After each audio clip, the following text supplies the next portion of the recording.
Yashodanandana Vrajachana Ranjana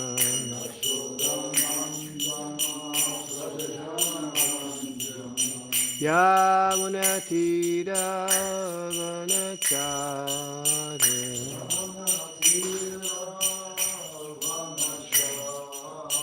Yamunatira Vanachare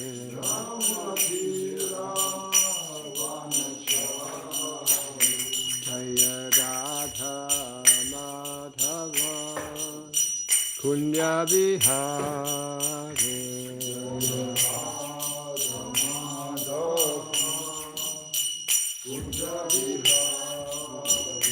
Jaya Radha Madhava Kunya Vihare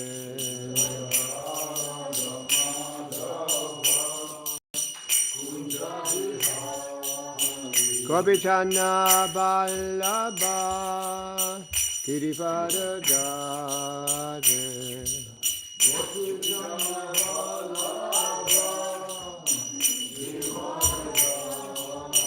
Gopijana Vallabha Girivaradhare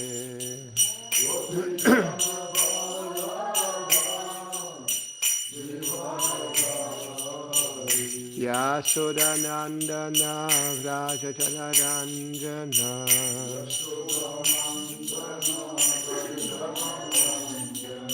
Yamunatira Vanachare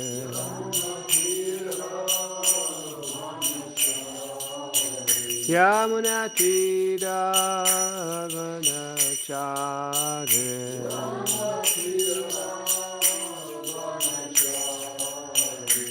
Hare Krishna, Krishna Krishna, Hare Hare, Hare Rama,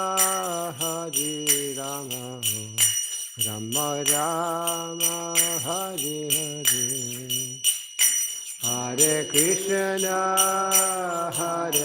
Krishna Krishna.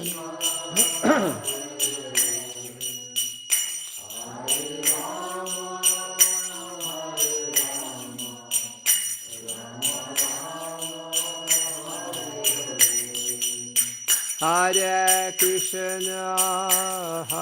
Krishna, Krishna Krishna, Hare Hare, Hare Rama,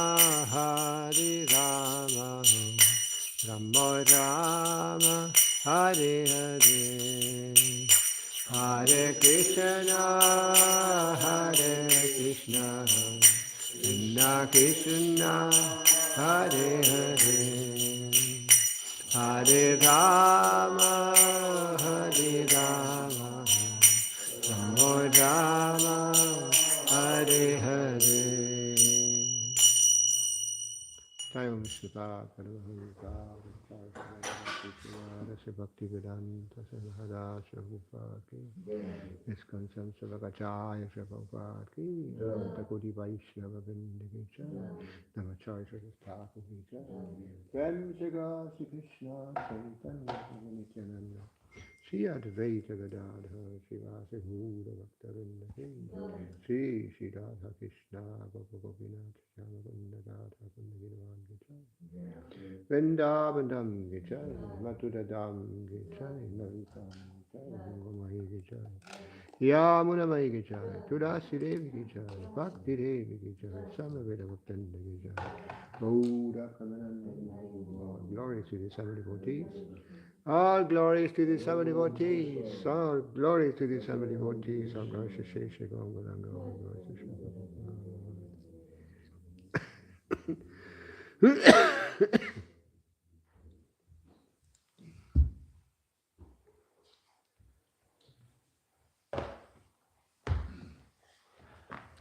So let's continue with the 5th volume of the Transcendental Diary. So Srila Prabhupada is still here in Aligarh. Oh, this side.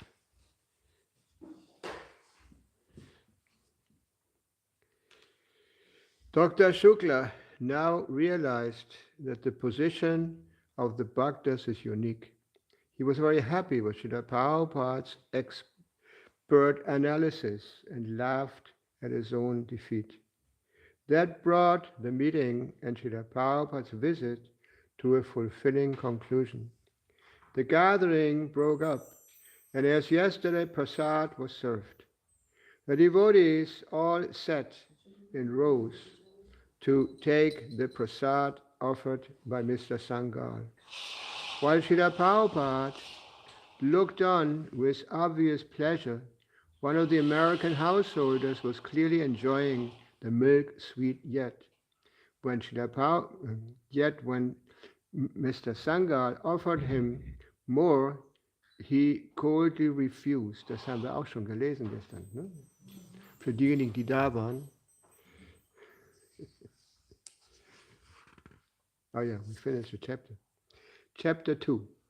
New Delhi and Chandigarh, October 11th, 1976. Before we departed Surendra Kumar's house in the early morning, the happy couple came into Srila Prabhupada's room to thank him for gracing their house and holding the programs. They felt themselves very fortunate to have had His Divine Grace stay with them. Prabhupada was also happy that leading citizens are taking this movement and the message of Bhagavad Gita seriously. He spoke encouragingly to them and made a point of praising the fortune of Surendra Kumar in having such a good wife. He even quoted from Shastra to the effect that when one has a good wife, his life is successful.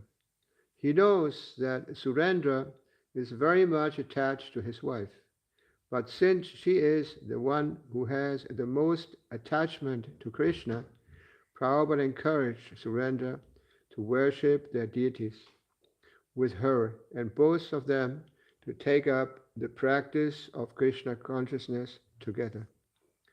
We set off at about 6 o'clock. The drive to Delhi took about 2.5 hours. Padyumna, Arundhati, Aniruddha, Balika, and I rode in the lead car with Srila Prabhupada. Hansadutta Swami, Gaurasunda, and Gopal Krishna traveled in the rear car provided by Surendra Kumar. Since Srila Prabhupada's head-on collision in Mauritius last year, it has been the precautionary policy to always have 2 cars when he travels.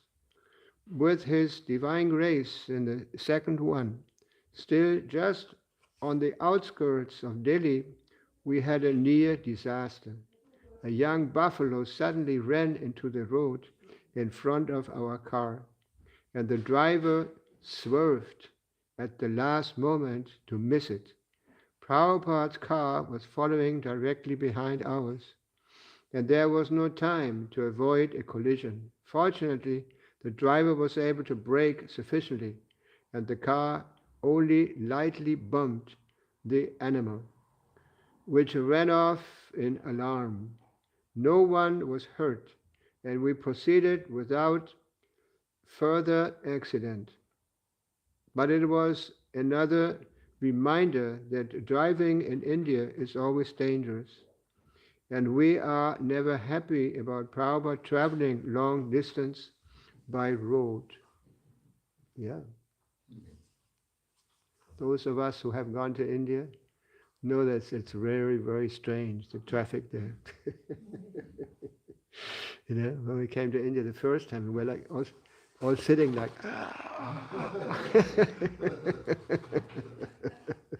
yeah, and also on the high roads, like the lorries, the Lastwagen, they come like,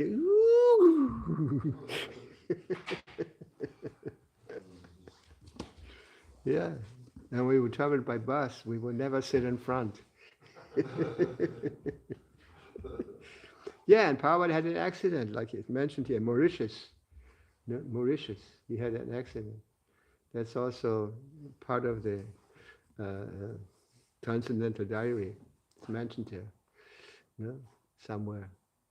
And yeah, they had an accident, and Prabhupada beat his knee. I say, no. But it's mentioned, when Hari Sauri speaks about this accident, he mentions that Prabhupada was completely, I said, peaceful. No? And when they asked him if something with a knee, he kind of tolerated. But it was quite an event, quite an experience with Sri Prabhupada in the car. And that's why Hari Saudi is telling us here that is why after that Prabhupada would only travel with 2 cars, and Prabhupada would sit in the back car. Yeah, there have been a lot of accidents with devotees. Krishna Maharaj died in a car accident. Yeah. They were driving from Mayapur, leaving Mayapur, and then the program was, he left early, and during the program it was announced Krishna Maharaj had an accident, and he gave us his body. Wow, it was pretty shocking.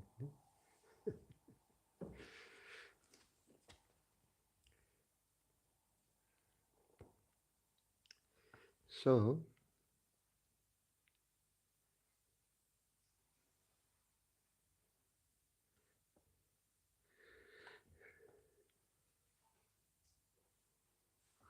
Shri Radha Parta Sarati Mandir, 21A, Varos Gandhi Road, Leppard Nagar 3. I continue to feel extremely ill. When we arrived at the temple, I couldn't even attend the Guru Puja. My sickness forced me to go immediately upstairs to our room and crash on one of the mattresses. I had a little strength that I could hardly move. In the evening, Prabhupada mercifully came in to see me and asked how I was feeling. He dispensed advice and kind words for speedy healing. He is always concerned about how we are keeping our health, both spiritual and physical, and it is unlimitedly gratifying to receive his personal attention. I also heard later from some of the devotees that Prabhupada had said some very complimentary things about my service, which was deeply satisfying to know. October 12, 1976. My health is a little better today, although I'm still too weak to do the massage. The devotees have made a major blunder. Late in the afternoon, Prabhupada called Hansadutta Maharaj into check on the arrangements for going to Chandigarh tomorrow morning. Gopal Krishna has gone on ahead and was supposed to have made the arrangements for our travel and purchased the air tickets. Although it is the service of Srila Prabhupada's secretary to make the travel arrangements, Hansadutta Maharaj knew nothing about it when Srila Prabhupada questioned him. On Prabhupada's instruction, Hansadutta rang the airlines only to find that we had no confirmed booking and that the flights were all full. Prabhupada is very angry. There is supposed to be an early morning reception at the Chandigarh airport, and out of obligation to keep the arrangements so that the preaching will not be hampered, Prabhupada has instructed the devotees to hire a car. He will ride there overnight. Wow.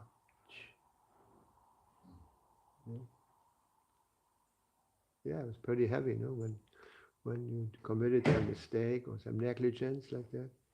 And Prabhupada became sober, or angry. It says here, became angry. Everyone was. Nobody dared to move or say anything. That also happened sometimes when we went out on walking with Srila Prabhupada. No, sometimes you go out with Prabhupada and he didn't say a word. He didn't speak. Just quiet. And everyone was like,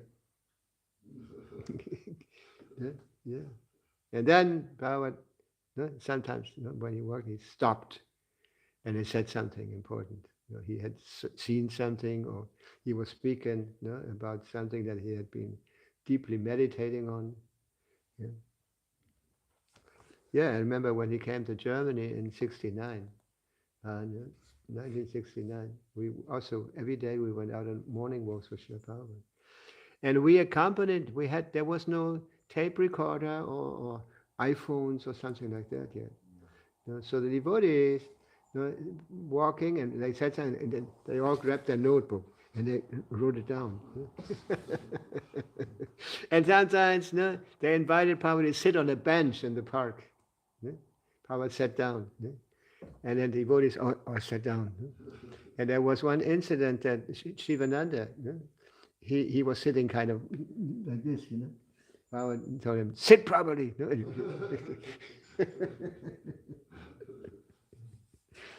Yeah, so let's stop here. Yes. And I told you before, in the beginning, everyone would go out with Prabhupada on the morning walks. But then after a while, the movement was growing more and more. Prabhupada would only leave with important devotees. That he had to speak about important items.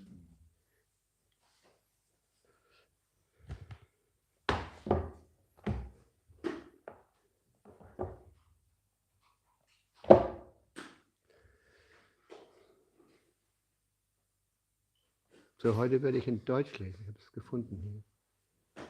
Ah, Moment.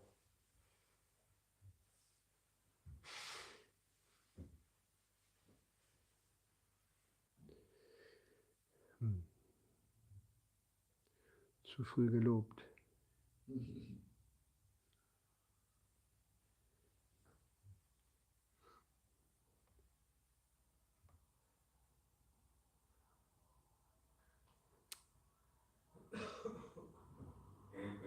So I'll have to read in English again.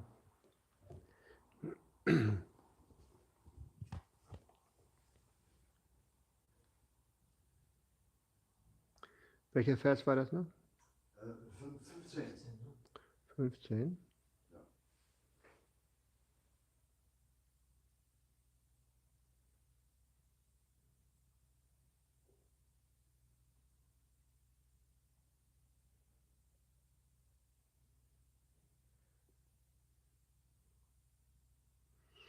Krishna.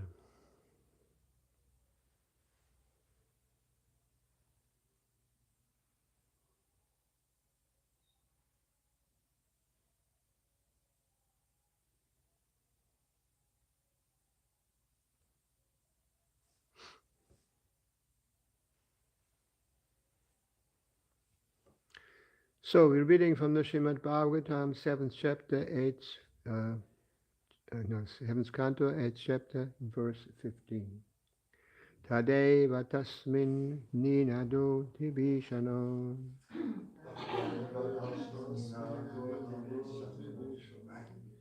Babuva yenanda kataham asputat Yam Vaisvadishño Bhagatam Tvajadaya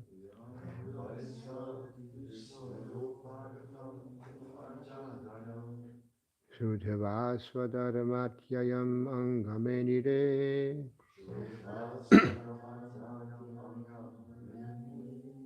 Tadeva tasmin ninado tibishano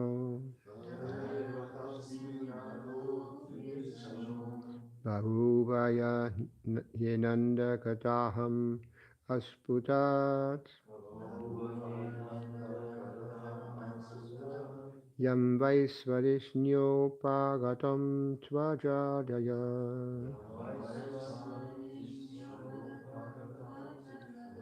Sudhavasvadharmatyayam Angamenide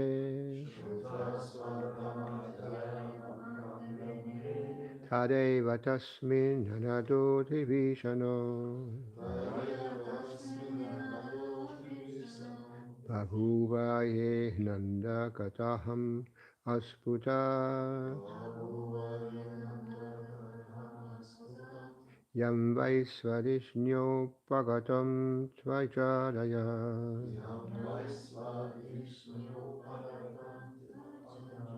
Shudvasa Dharmatya Yamangamenire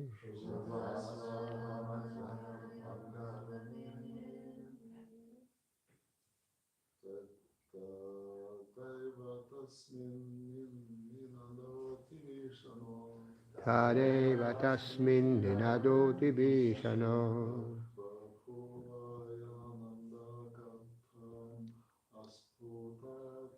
Bhavuva Yenandakataham Asputat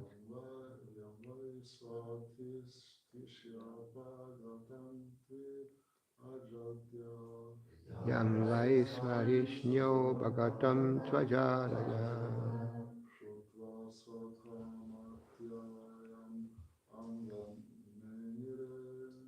Shudvasa Dharmatya Yamangamenire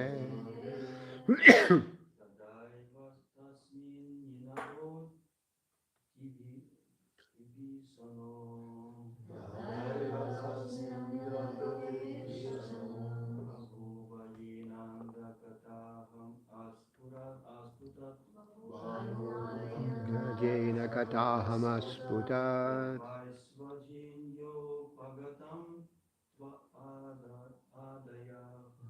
Ayam Swadeshnyo Bhagatam Tvajadaya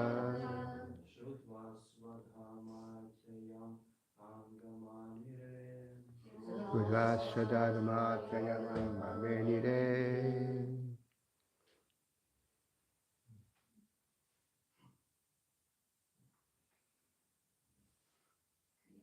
Ladies. Reva tasmin ninadoti vishano Udvaye nandakataham Asputat Yam Vaisvarishnya Bhavatam Tvajadayim Shudva Swadharmatya Yamangamenire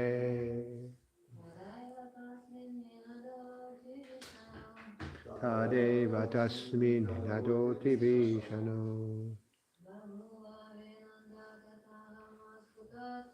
Bhavuva Yenandakataham Asputat Yam Vaisvarishnyo Pagatam Tvajadaya Shudva Swadharmatya Yamangamenire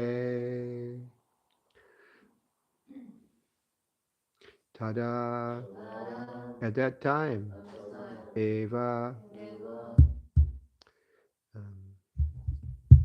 Tasmin within the pillar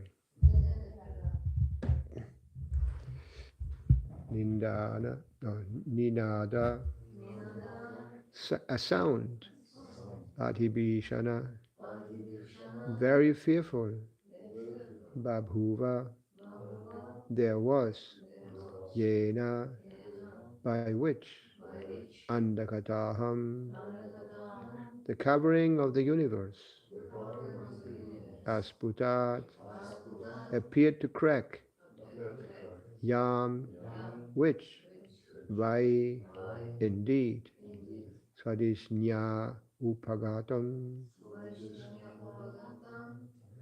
reaching their respective abodes to but Aja Adaya the demigods headed by Lord Brahma Shutva hearing Swadharma Atyayam the destruction of their abodes Anga my dear Yudhishthira Menire thought Translation of the verse. Then from within the pillar came a fearful sound, which appeared to crack the covering of the universe. O my dear Yudhishthira, this sound reached even the abodes of the demigods like Lord Brahma.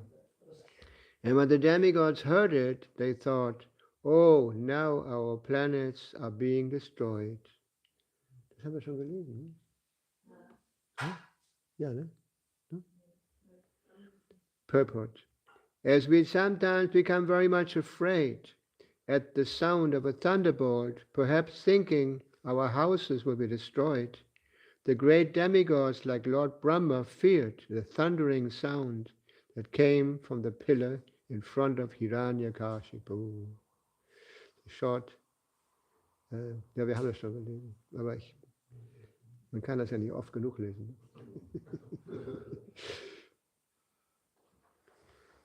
Savikraman putra viripsurojasa nishamya nirradam upurvam adbhutam antasabhyayam na dadarshatatpadam vitatra surayena suradiyutapaha. While showing this extraordinary prowess, Hiranyakashipu, who desired to kill his own son, heard that wonderful tumultuous sound, which had never before been heard. Upon hearing the sound, the other leaders of the demons were afraid. None of them could find the origin of that sound in the assembly. In purport, in Bhagavad Gita 7.8, Krishna explains himself by saying, Rasoham apsikaunteya pravasmi shashi suryayoho pranava sarva vedeshu saptake paurusham dirishu. O son of Kunti, Arjuna, I am the taste of water, the light of the sun, and the moon, the syllable Om. In the Vedic mantras, I am the sound and ether and ability in man. Here, the Lord exhibited his presence everywhere by the tumultuous sound in the sky, Shaptake. The tumultuous thundering sound was proof of the Lord's presence. The tumultuous thundering sound was proof of the Lord's presence. The demons like Hiranyakashipu could now realize the supreme ruling power of the Lord. And thus Hiranyakashipu became afraid. However powerful a man may be, he always fears the sound of a thunderbolt. Similarly, Hiranyakashipu and all the demons who were his associates were extremely afraid because of the presence of the Supreme Lord in the form of sound, although they could not trace out the source of the sound. Das haben wir schon gestern gelesen.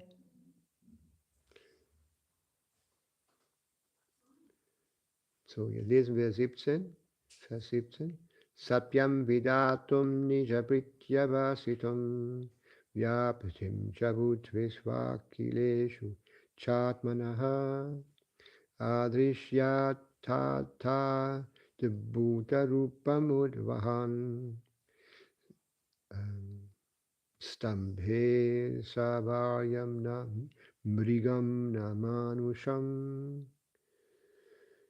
To prove that the statement of his servant Prahlad Maharaj was substantial, in other words, to prove that the Supreme Lord is present everywhere, even within the pillar of an assembly hall, the Supreme Personality of Godhead Hari exhibited a wonderful form never before seen. The form was neither that of a man nor that of a lion. Thus the Lord appeared in his wonderful form in the assembly hall. Purport. When Hiranyakashipu asked Prahlad Maharaj, where's your Lord? Is he present in this pillar? Prahlad Maharaj fearlessly replied, yes, my Lord is present everywhere. Therefore, to convince Hiranyakashipu that the statement of Prahlad Maharaj was unmistakably true, the Lord appeared from the pillar. The Lord appeared as half lion and half man, so that Hiranyakashipu could not understand whether the great giant was a lion or a human being. To substantiate Prahlad's statement, the Lord proved that his devotee, as declared in Bhagavad Gita, is never vanquished. Kaunteya pratijanihi. Kaunteya pratijanihi name bhukta pranashyati. Prahlad Maharaj's demonic father had repeatedly threatened to kill Prahlad, but Prahlad was confident that he could not be killed, since he was protected by the Supreme Lord. By appearing from the pillar, the Lord encouraged his devotees, saying in effect, "Don't worry, I am present here." By manifesting his form of Singadeva, the Lord also preserved the truth of Lord Brahma's promise that Hiranyakashipu was not to be killed by any animal or any man. The Lord appeared in a form that could not be said to be fully a man or a lion. So this is, Prabhupada was mentioned here. This had never been seen before. Of course, all these incarnations of Krishna, they have a habit of appearing regularly. Yeah. Just like it says, Krishna also appears in one day of Brahma. And he is always present within the material world. Yeah. It says that when Krishna disappears here, or appears and disappears, in other universe, another Krishna appears, manifests his pastimes that he manifested here 5,000 years ago. And these pastimes are always repeating, always the same pastimes. Yes, and this is all meant to help the conditioned souls to liberate them from the suffering of material existence. Out of his causeless mercy. That's why we say, Krishna appears out of his causeless mercy. He's not forced by anyone to appear, but he appears out voluntarily. To do what? To protect the devotees and to kill the demons. Yeah, kill the demons. Whenever Krishna traveled, he was always protecting devotees and killing demons. Stopping with all these disturbances from the demonic sources. Yeah. And the demons that appeared during Krishna's times, they were not like our demons nowadays. They're tiny, small demons nowadays. When Krishna appeared, wow, the demons were incredible. Yeah, they had mystic powers. Just like at one point, one demon came and took Krishna in a whirlwind. What is this in English? Yeah, Tinavarta. He went up and up, and at one point, Krishna made himself very heavy. Very, very heavy, and finally the demon fell down. He was killed like this, but Krishna went on. Even though he was appeared only like a small child. Yeah, small child. This is also Krishna's pastime, to appear as a child. Yeah. Because as soon as a little child steps in the room, everyone's attention is there.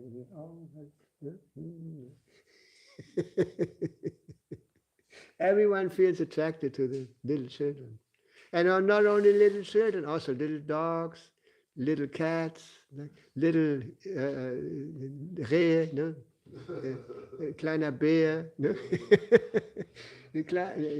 small horse, small calf. Yeah. They're so sweet. And they attract all the attention. Yeah. And why? Because they have to be protected. This is the trick. Yeah. They have to be protected because they don't have the strength to do things by themselves yet.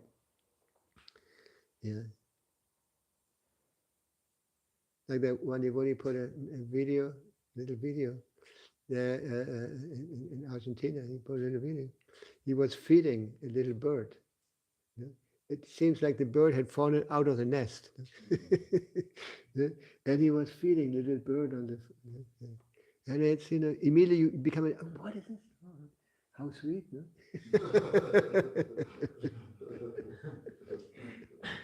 This is how it works. in the material world. And actually the material world is just the perverted reflection of the spiritual world. Perverted reflection. Just like in Bhagavad Gita, Krishna gives the example of the banyan tree. No? Banyan trees are normally, actually sacred trees. No? And they're very beautiful. They're very big. And they have a specialty that the roots are growing not only on the floor, but they come from the twigs also. From the twigs. Twigs? Yeah. Twigs. Yeah. And there's one banyan tree in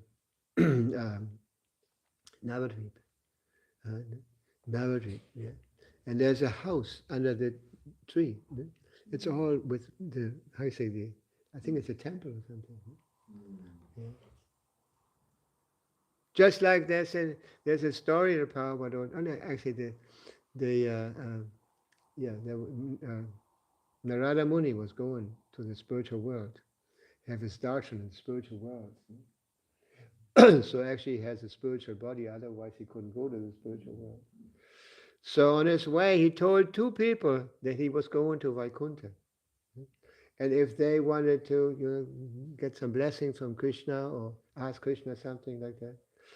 And the first one, he met a Brahmin. And when he heard that, you're going to see Narayana in spiritual world, you have a question on Narayana? Yes, of course. Ask Narayana, how many more lifetimes I have to stay in the material world? Then he met a cobbler, Schuster. And normally cobblers, they're very low class. Like they work with leather. I just heard Prabhupada say that it was a custom that when an animal died in public, they would call mechas, very low class people. And they would, and then also Prabhupada mentioned, you don't have to kill the cow to eat it. Wait until it gets its natural death. That means it becomes a cadaver. Then you can eat your meat. But don't kill the cow. You can eat it when it dies in a natural form. And then Prabhupada said, and then these people come, they get the meat and also they get the skin. They take the skin off, and sell the skin or give a special treatment to the skin so they can make shoes and all this. And also medangas. For the medanga normally there's also leather. But originally the leather on the medangas was only permitted when the cows or the bulls they would die naturally. Natural. Yeah. Then I heard somebody told me that now it's not clear, how they make the medangas. And I heard about Madanga, I heard also this was Chaitanya Mahaprabhu created this Madanga. So, because normally they sit on the floor playing on half Madangas. I say, I don't remember the name of the, yeah. They sit on the floor, it's very common in India. The children also learn how to play the bongos. They play the bongos. Anyway, so coming back to the story. So then Narada Muni went. And he met. He had darshan of Narayana. So then he told him about the two people he had met, and how long would they have to continue in the cycle of birth and death. And then Narayana or whatever, Krishna said, yes, the Brahman, he would have to pass many more lives in the material world. And the cobbler, he will be liberated in this next life. And so then he told him a story. Tell them that if they ask what I was doing, tell them that I was passing, what is that, elephant, was it? An elephant, to the needle, of the hole of a needle. Yeah, like that. And so he went back and he told him. And the Brahman, first he met the Brahman. And then he told him, and the Brahman kind of didn't accept it. You never met Narayan. And then he told what he was doing, to see if he was actually there. And then Narada Muni told him, yes, he was passing an elephant with the hold of a needle. What? What is this? They didn't want to accept any further association with Narada Muni. And then he met the cobbler, and then the cobbler also asked, tell me what was... actually, he asked, how many more lifetime I have to stay in the material world? He told him, you'll be liberated after that. Oh yeah, what was he? Tell me more. What was he doing? And he told him, yes, he passed an elephant through the eye of a needle. Oh wow, incredible! And then Narada Muni asked him, you believe that? No? Are you believing that he was passing an elephant through the eye of a needle? And then the cobbler said something. He said, why not?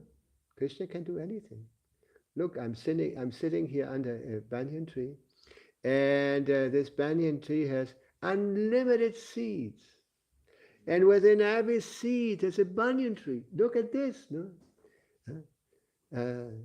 Why shouldn't I believe that he was actually passing an elephant to the eye of a needle? So Narada Muni was impressed.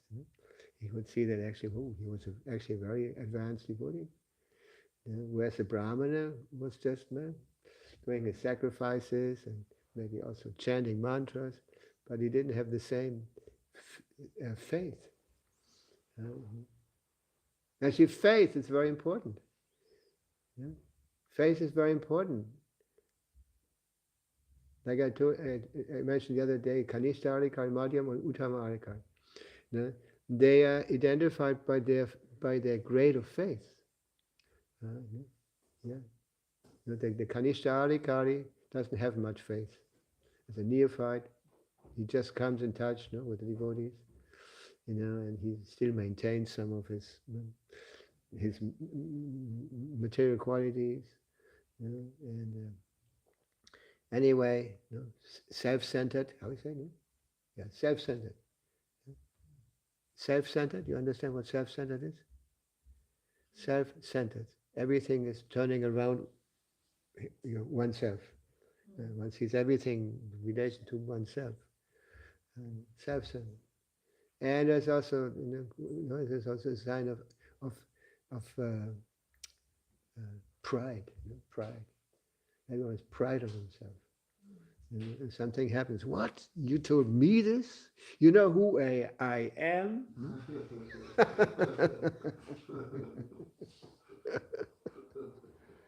This is very popular in America. Do you know who I am? You're German? Where are you coming from? Yeah.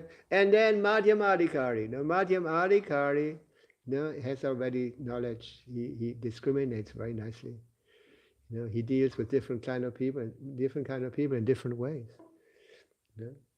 He is merciful with the innocent people or neophytes, helps them as far as he can. Makes friendship with other devotees who are much more or less on the same level. And Pawan mentioned that in regards to that, he said, like our god brothers. Yeah. And he avoids the demonic people. Yeah. Avoids it. Yes. And like this. And the Uttama Adhikari is one of the symptoms of advancement in spiritual life is that one becomes very humble and respectful towards everyone. He doesn't accept any enemies or sees them all equal, enemies and friends. Like Yudhishthira. There was a mention of Yudhishthira. Narada Muni is speaking, was it Narada Muni? No, he was speaking to Yudhishthira, I don't remember. Yeah. He tells him the whole story here, to Yudhishthira. Yeah. And Yudhishthira was also a very special personality. Krishna wanted him to become the king. And he was known, he was famous for never having spoken a lie. Very difficult. As soon as we have in a condition that it's difficult, we tend to lie. No, it wasn't me, or something like that. Yeah? Yeah. And I heard Prabhupada told once that Brahmins, are supposed to be known by their how you say, Wahrhaftigkeit, truthfulness, by their truthfulness. That's why sometimes when something happened, and they needed some witness, and there was a Brahmin, they took him very, very serious, because a Brahmin would never speak untruth. Yes, they all relied on the Brahmins. Yeah. And they were highly respected in society, the Brahmins. Because in Vedic times, everything was open. Yeah. You can see something of this in India still. Like when you travel through the villages in India, late at night, most of the people just sleep on their beds in the street, and they take baths in the open. There's the water, and they go with the lota and a bath there and everything. Yeah, nowadays everything is hidden. In the Western countries, everything is hidden. In India, somebody dies, they take him out on the street. They take him out on the street so people can see. This was something that happened to Buddha. I think I spoke about this the other day. Buddha was a prince, and he was very much protected by his parents. They would never allow him to see something weird, somebody dying, or somebody sick, or somebody fighting, or something like that. And they would always, when they took him out, they prepared the streets so he couldn't see this, because they have heard by astrological investigation, they have heard that he would leave. When there was he would see some suffering, some of these things. He would renounce, become a renunciate, and go out, practice austerities and meditate like that. So they were afraid. His father was very afraid that he would leave, because he was supposed to be the next king. And then they made a mistake. They took him into a street which was not properly prepared, and he started seeing a dead body. He saw somebody sick. He said, "Somebody, no, this is, you can still see." I don't know, but when we went to India the first times, it was still very visible. People's sickness, they very, very kind of, they had some, how do you say, Geschwür, ein offenes Geschwür oder so. And they would sit on the street and, kind of, here, as soon as somebody dies, they put a cloth over him. So you cannot see the dead body, or like that. But India was all open, anyway, so he saw that, and he asked, "What is this?" Oh, he died. "Will I die also?" "Yes, he will also die." "What is this?" No, he's I say, hurt by something. The blood is there. "What is this?" No, he never seen it. They told him, "Yes, this can happen to everybody." Wow, really?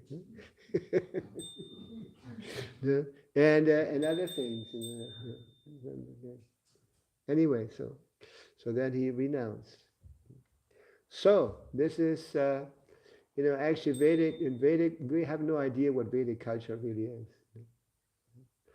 See everything in order, in divine order. Here they make so much publicity for eating, for illicit sex, for drugs. In Germany, for example, there's no feast without beer. They even take beer at their work. Yeah. They always with a beer. South America is more like vino tinto. Roter Wein. Und in der Karibik ist mehr Rum. Yeah, in America it's whiskey. Yeah. Anyway, so there's so much publicity. When Paul came to Hamburg, we went out with Paul walking, and he always saw these cigarette advertisements. You know? And he said cigarette. He kind of read the German. No? Zigaretten. Yeah. And I also probably noticed that in Hamburg they had a bar every block. They had a bar, where they would sell alcohol. Yeah.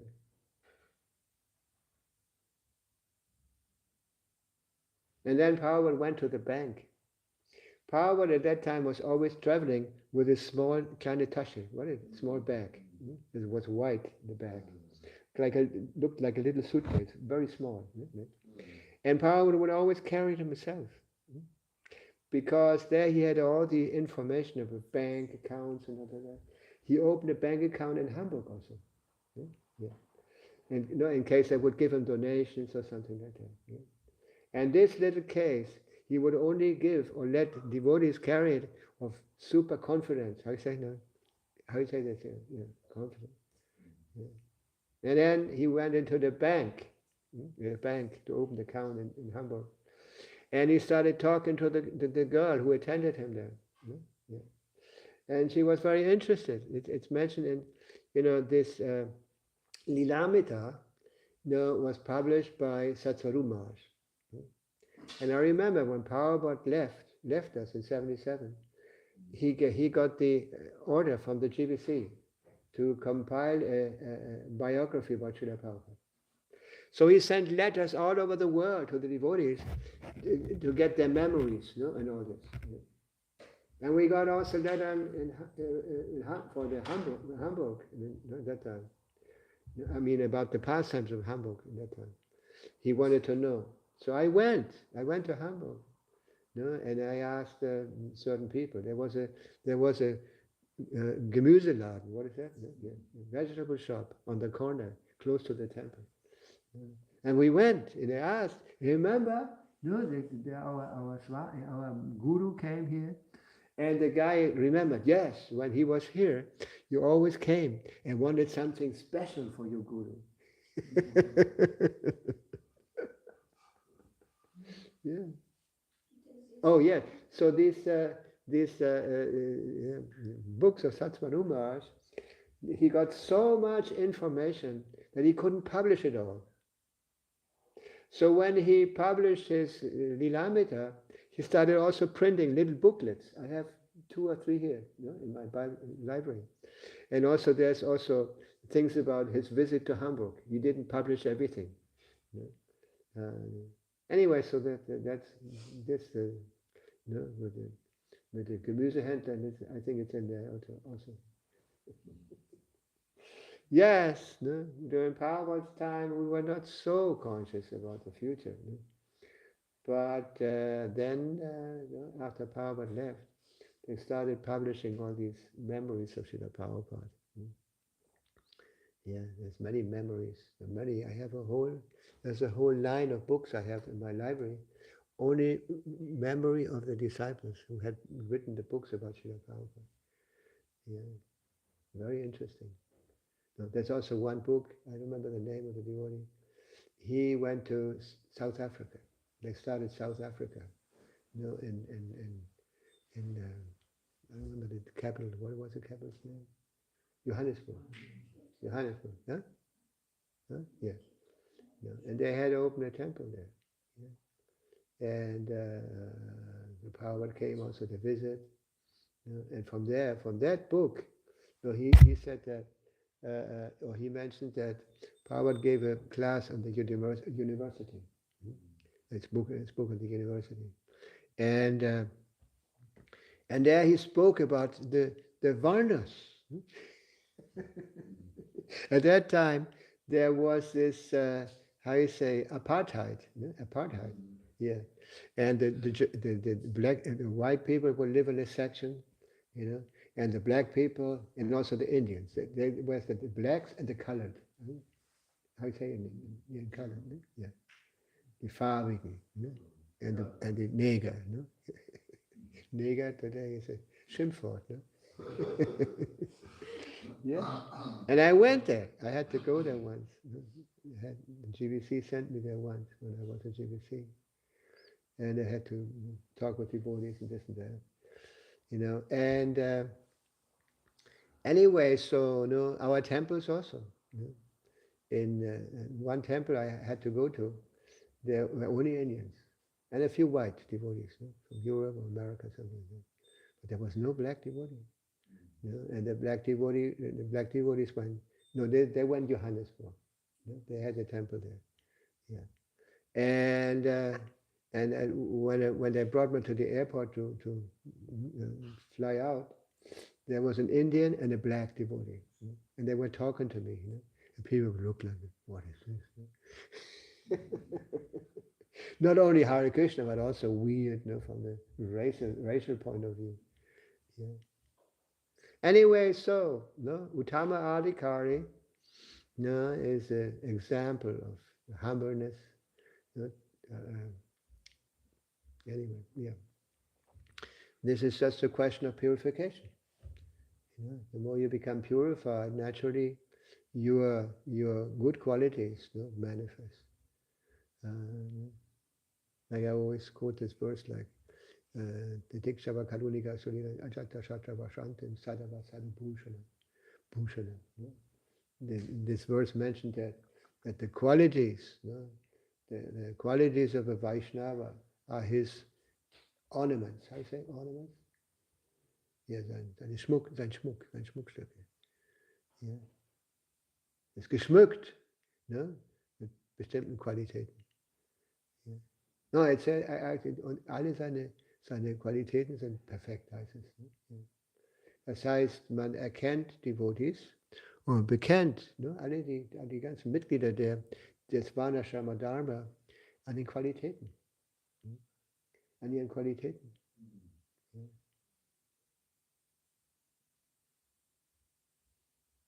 And it's still common, in India it's still common, that as soon as people have a little money, they always have servants. And they serve. They never drive their car, they have somebody drive the car, everything. They have a person guarding the door, how you say that? Guarding the door, yeah. Guarding the house. Yeah, and also the children are guided by ladies, employed ladies. A little bit like this is also South America. They also have, as soon as they become a little rich, they have a lot of servants. In Central America, they have servants, and these ladies dress like a different way.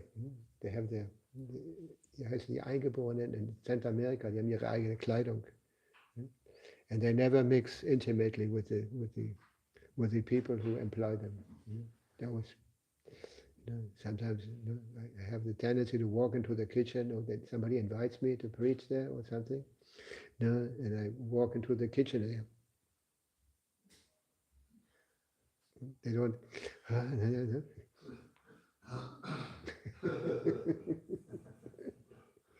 Yeah, they have their farms also, small farms, and they create so many different things. They don't have these fields, like big fields like you have here, but small fields. They produce flowers, vegetables like that, and then they bring them to the market. Anyway, I didn't want to get into the details too much. Ich kann die Uhr nicht sehen. Wie viel ist es? 8:45. Okay, dann nehmen wir noch ein bisschen weiter. Oder habt ihr irgendwelche Fragen? Eine Frage? Habt ihr noch eine Frage oder dann lesen wir noch ein bisschen weiter?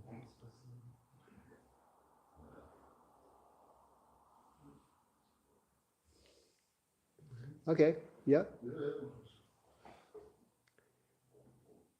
Ihr seid gestern gar nicht nach Aachen, zum Hagenheim gefahren. Nein, das war nachdem, wie viele Devote haben wir dafür noch? Anzukommen und dann machen wir das. Ist das jetzt 18 oder was ist das jetzt? Was ist der nächste Vers? 18. Das ist 18. Das ist der 18. Jetzt. 18 haben wir gelesen. 19. Jetzt kommt 19. Das, was wir lesen, 18. 18.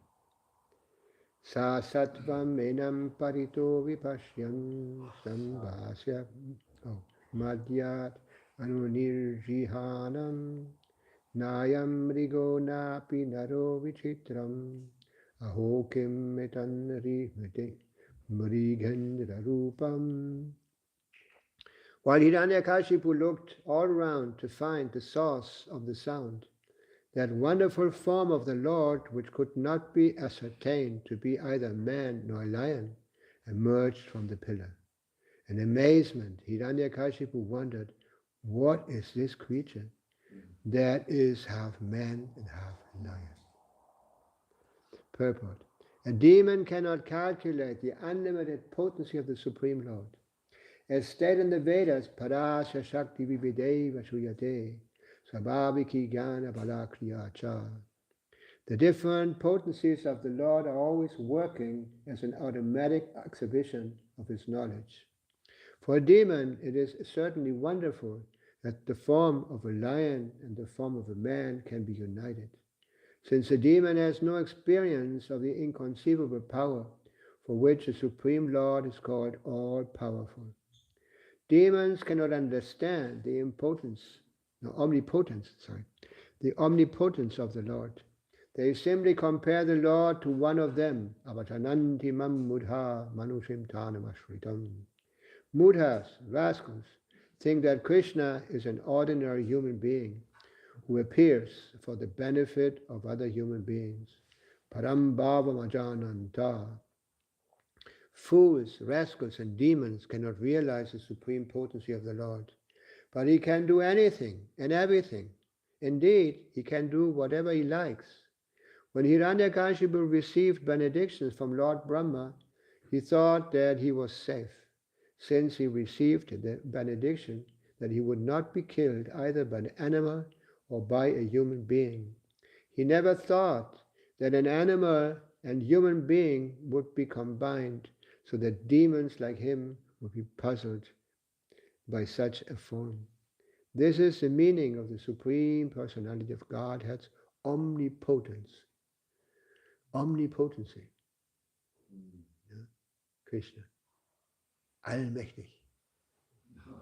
Allmächtig. There's no limit to his Macht. There's no limit to his beauty. There's no limit to his strength. There's no limit to his fame. There's no limit to his Entsagung, renunciation. Huh? Yeah. In this regard, no, I often mention, I always remember that when Krishna was with the gopis, and Prabhupada describes the gopis as the most beautiful beautiful girls. And Krishna went and he expanded to so many forms to be present before every gopi. And every gopi was thinking, he's only dancing with me. And even though, and it was a perfect time, perfect place like that. But all of a sudden Krishna disappeared. And Prabhupada said, no man would be able to, renounce in a situation like that. And Krishna he just disappeared. He was not attached. And so the gopis became very confused. What? Krishna, where's Krishna? Yeah. And so they went and searched for Krishna. And then Krishna manifested himself as Narayan with 4 arms. How do you say? Majestic. How do you say? Majestatisch. These forms like Narayan, I say majestätische form. The devotees don't have that same relationship as anyway. It's very. They worship like in this way. Also, Ramanuja, and at that times, they were not worshipping Krishna. They were only worshipping Narayan with a lot of respect. Anyway, so he manifested before the gopis. And the gopis immediately made obeisances because they're very nicely educated. They're very, very religious. And so they say, oh, this is Narayan. Paid obeisances. And then they asked Narayan, you know where Krishna is gone? Where's Krishna? Yeah. And no, and then Radharani noticed that Krishna was kind of, it was difficult for him to maintain that form. And so he came back to that form because he couldn't maintain this form before for Radharani. Anyway, so this is, we're very fortunate actually that we have all this information in the form of Prabhupada's books. Yeah. This is very, very special. And that Krishna came back in the form of a devotee to teach us personally. Give us example of how to be a devotee. And this is all due to the mercy of Srila Prabhupada that we have been introduced to all this.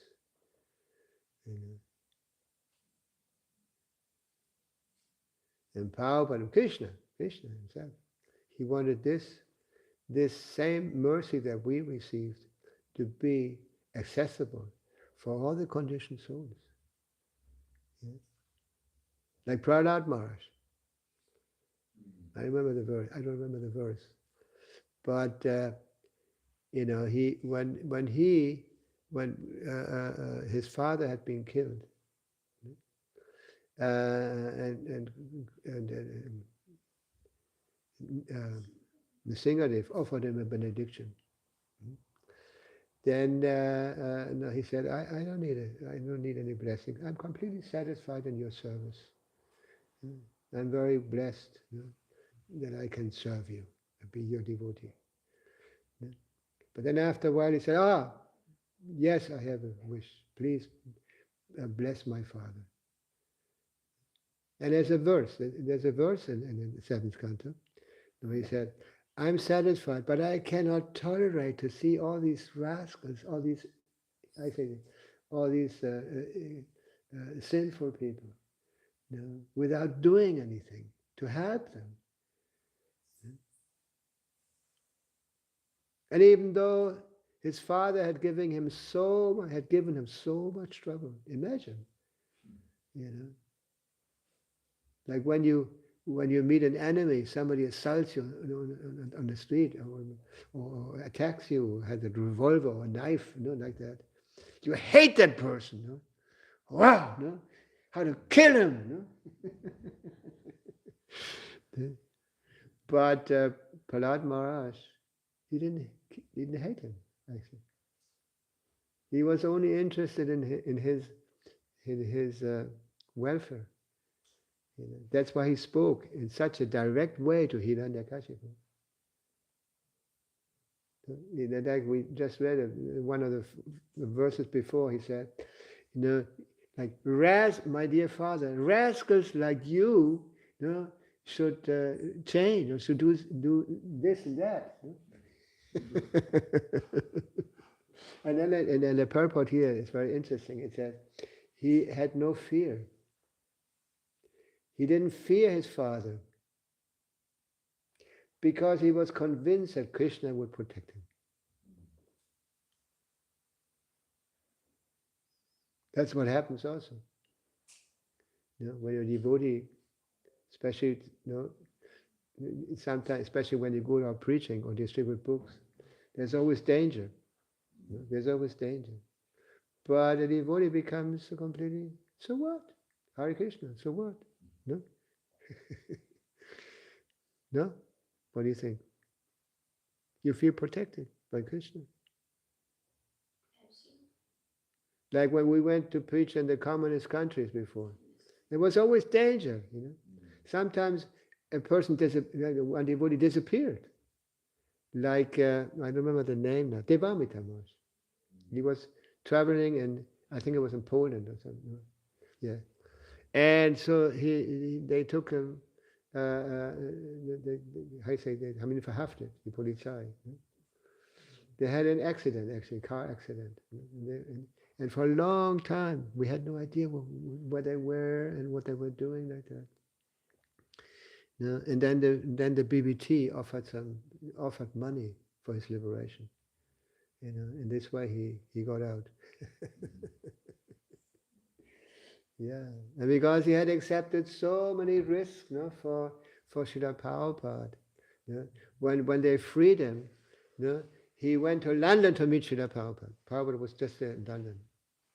And when he came into Prabhupada's room, Prabhupada got up and embraced him. Yeah? He was so, he was so dankbar, that he had accepted so many risks for his mission. Yeah. I saw this one time also in Mayapur. Was a devotee, I don't want to mention the name. He had left ISKCON and he had created a lot of trouble also. And then in Mayapur, we were here in the class, Prabhupada giving the class, Bhagavatam class in the morning, and he was sitting there in the back. Yeah. And when Prabhupada got down from the Vyasasan, he embraced him. Kedanananda. Yeah, he embraced him. Because he had been one of the first devotees in New York. Umapadi, Harigriva, and Kedananda. They had lived in a commune. When Harigriva met Prabhupada, Prabhupada invited him, and Harigriva asked Prabhupada, "Can I also bring my friends?" Prabhupada said, "Yes." So he brought Harigriva and he brought Kedananda. Harigriva met Prabhupada. So Harigriva, Kedananda, and Umapadi. Yeah. Umapadi also came. He was one of the first devotees in Paris, in France. Yeah. And I heard Harigriva already left his body. And Kedananda also gave up his body. Okay, Srila Prabhupada Ki. Srila Prabhupada Ki. Sag mal auch, wenn die Worte mit Prabhupada gelesen haben und da wo die Dämonen getötet wurden, der Prabhupada hat immer gelacht so, hat er das immer Yeah. Yeah. Yeah. When Prabhupada Probleme hatte in Mumbai, den Tempel zu bekommen, oder das Grundstück zu bekommen.